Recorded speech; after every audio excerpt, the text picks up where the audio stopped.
Marcel Vergara, résistant juste parmi les nations. Intervention de Monsieur Ariel Veil, maire de Paris-Centre.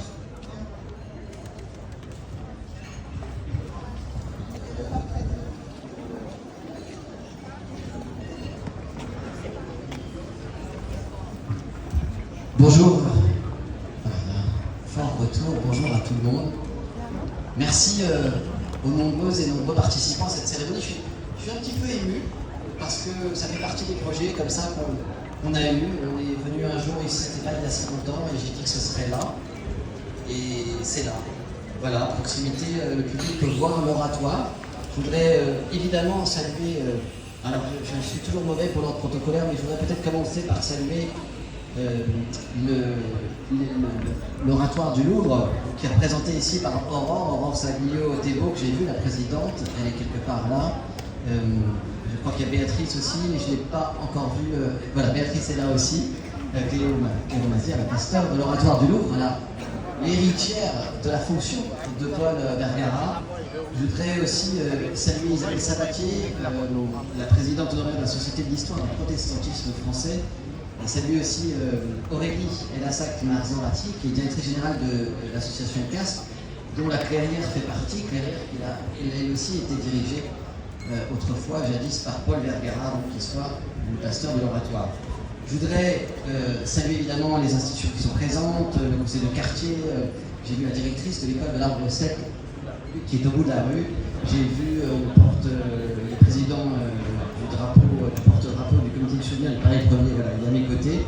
J'ai vu les oubliés de la mémoire, l'histoire et mémoire de Paris-Centre. J'ai deux élus aussi qui sont présents. Alors, il y a un adjoint de la maire de Paris, Anne Hidalgo, et je voudrais saluer Dalmert qui vient pour des raisons qui représentent à la fois un peu la vie et la famille, qui est liée d'une manière ou d'une autre à cette grande famille Vergara que je vais saluer dans un instant. Et puis à ses côtés, Maurice Gervais-Fournier, conseiller de Paris-Centre, qui est en particulier élu à la démocratie locale. Et je voudrais maintenant saluer la famille Vergara. Alors je vais pas dire tous les noms parce que vous êtes très nombreux et je rien que votre présence aussi nombreuse avec de tout petits bébés qui sont là, qui sont les arrière-petits-enfants, peut-être les arrière-arrière-petits-enfants de Paul et Marcel Vergara. On peut les applaudir très fort, vous avez raison. Rien que cela pourrait me servir de discours d'une certaine manière. Voilà, la prospérité des Vergara est une ode à la vie, c'est une manifestation de vie, mais je voudrais quand même saluer, il y a toute la génération notamment des petits-enfants, des arrière-petits-enfants, et en particulier les enfants de Marie-Claire. Je crois que Dominique Rist est là avec sa fille, avec son époux. J'ai également les enfants d'Anne, Gaël Olivier Lacan qui s'exprimera dans un instant, et qui est bien connu. Je crois qu'elle fait partie dans la famille Vergara de ceux qui ont connu les grands-parents. Et Cédrine, Olivier Lacan aussi, sa petite fille qui est là aussi, les enfants de Pierre-Yves Bourri et ses enfants, et donc Julien Bouy. Donc je tiens à saluer le fait qu'on a, même à la ville de Paris, alors il y a des adjoints et puis il y a des agents de la ville de Paris, des cadres de la ville de Paris qui sont de la famille Vergara. Vous voyez qu'il y en a partout et c'est tellement une source de joie. Je voudrais saluer aussi les enfants de Sylvain et d'Yvonne. Et voilà, je voudrais saluer Inès Timonet Vergara, Anne Macusker Vergara, Marc, Valérie, Eric, et puis forcément j'en oublie, mais je voudrais aussi saluer une personne particulière, c'est Rhoda Kornblum que j'ai vu il y a un instant, elle doit être du côté du café là. Voilà, il y a une partie du public sous la tente, une autre qui est installée, et elle a bien raison, à ce café qui est aussi un lieu de vie autour de cette place, de cette future place pour les Marcel Vergara. Et puis, forcément, j'ai oublié des gens, mais je voudrais quand même dire quelques mots de ce projet qui éclot et qui me ravit, puisque c'était un projet qui nous a tenu beaucoup à cœur avec Karen Tayeb. Je disais que la maire de Paris était représentée aujourd'hui par Karen Tayeb, l'adjointe à l'histoire de Paris, mais que Karen a eu une opération et elle est très meurtrie de ne pas être là, au double sens du terme. Elle aurait tellement aimé être avec nous. Elle a envoyé à Aurore un petit mot et à toute la famille Vergara de lui dire que bien sûr je l'associe à cette cérémonie qui lui tient tant à cœur. Il y a bientôt 3 ans maintenant, je me suis engagé aux côtés de la maire de Paris Anne Hidalgo et de ses adjointes, donc Laurence Patrice, chargée de la mémoire, et Karine Tayeb, que je viens de citer, je m'étais engagé à œuvrer en faveur d'une réminiscence de l'histoire protestante au sein de notre espace public. J'avais été frappé par une sorte de chape de silence. L'histoire du protestantisme était au chaque coin de la rue, dans ce centre de Paris, dans ce Paris historique, et pourtant elle était largement tue.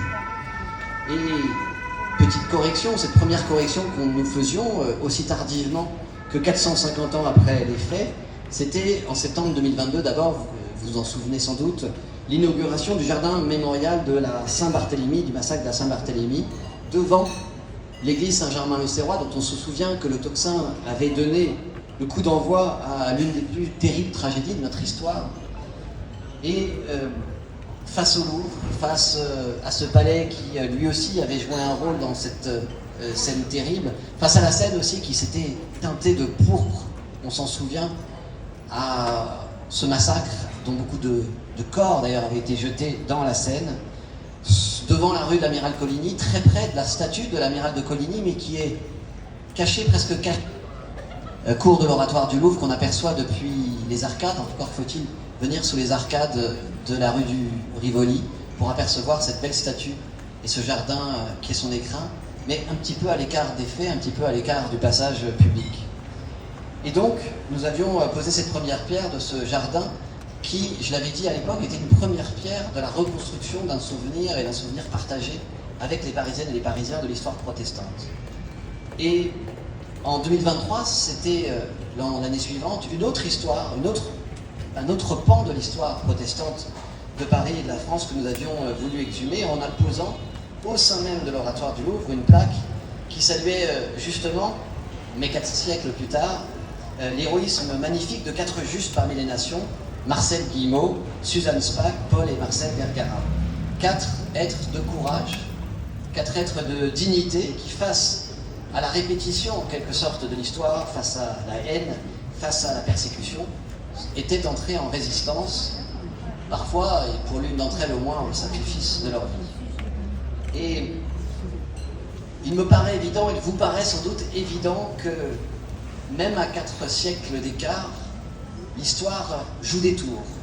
L'histoire bégaye, certains l'ont dit, et elle assure toujours une forme de continuité.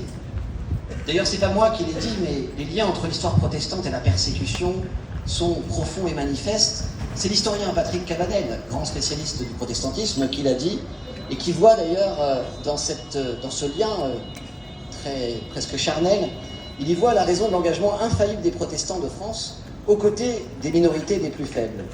Et c'est cet engagement remarquable d'une bravoure qui a souvent été dans l'histoire aussi remarquable, aussi exceptionnelle que discrète, que nous nous attachons ici à faire connaître, à faire sortir des arcades du Louvre, à faire sortir, chère Aurore, de l'Oratoire du Louvre, faire sortir des chemins un petit peu ombrageux, et à la situer ici comme ici, au carrefour, au vu, au su de tous, face au public, pour que les Parisiennes et les Parisiens puissent apprendre, reconnaître l'histoire et exprimer leur gratitude dans ce quartier du Louvre qui est un carrefour du temps, un carrefour de l'histoire.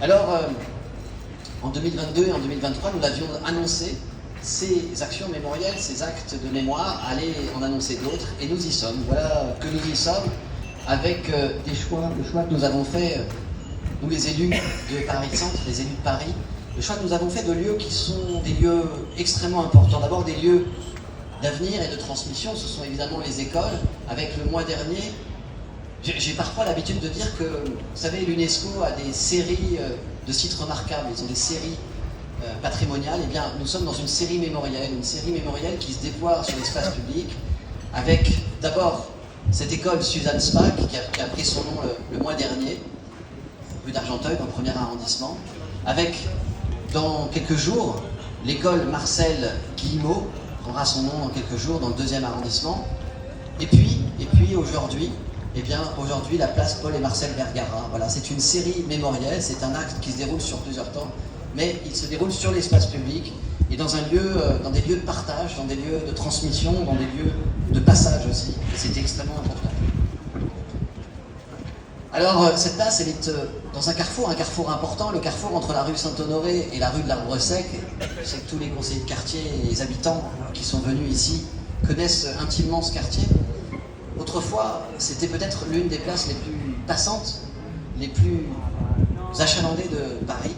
On y passait énormément. Elle s'est anciennement d'ailleurs appelée place de la Croix du Trahoir, pour faire référence à cette fontaine ou à cette croix qui était là, qui est derrière moi. La fontaine est toujours là d'ailleurs, qui porte des séquelles assez douloureuses de l'histoire, puisque c'est ici que se déroulaient les exécutions capitales, dont par exemple celle des faux-monnayeurs, ou des supplices comme l'essorillement, qui consistait à couper les oreilles à des serviteurs indélicats. Il y avait même une roue de supplice qui était installée ici, peut-être est-ce la raison de cette forme circulaire à cette place? Je ne sais pas. Il y avait un gibet également, et ça, c'est sans doute vraisemblablement l'origine du nom de la rue de l'Arbre Sec, ce gibet de potence. Et il y avait enfin une croix, la croix du Trahoir, ce qui est un nom qui vient du vieux français, qui veut dire tiroir d'où on tirait des étoffes. La croix n'est plus là, elle a été détruite à la Révolution française, mais elle était destinée aux suppliciés qui pouvaient y faire leur dernière prière.